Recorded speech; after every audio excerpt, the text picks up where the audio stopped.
নির্বাচনে সাফল্য কামনা করে আমি আমার ভাই যেহেতু মহরত সিনেমার এই বিষয়ে আরও আমরা কথা শুনবো, কিন্তু যেহেতু আপনি নির্বাচন নিয়ে একটা কথা বলছেন, আমি একটু জানতে চাই কোন প্রক্রিয়ার মাধ্যমে আগামীকালকে নির্বাচনটা স্থগিত করা হবে। আপনারা ইতিমধ্যে পত্রপত্রিকার ফেসবুকের মাধ্যমে দেখেছেন আমাদের মাননীয় অভিযোগ সাহেব সভাপতি পদপ্রার্থী উনি একটি লিড করেছেন, যে লিডের পরিপ্রেক্ষিতে হাইকোর্ট সিদ্ধান্ত নিয়েছেন 2 মাসের জন্য নির্বাচন।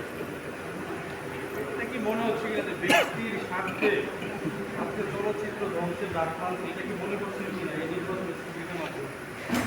এইটা এক কিছু ব্যক্তির স্বার্থে অবশ্যই এটা বিনামূল্যে নির্বাচিত হওয়ার জন্য পশুকে এবং আমাকে বাদ দেওয়ার জন্য তারা এর মধ্যে অনেক পরিকল্পনা করেছে।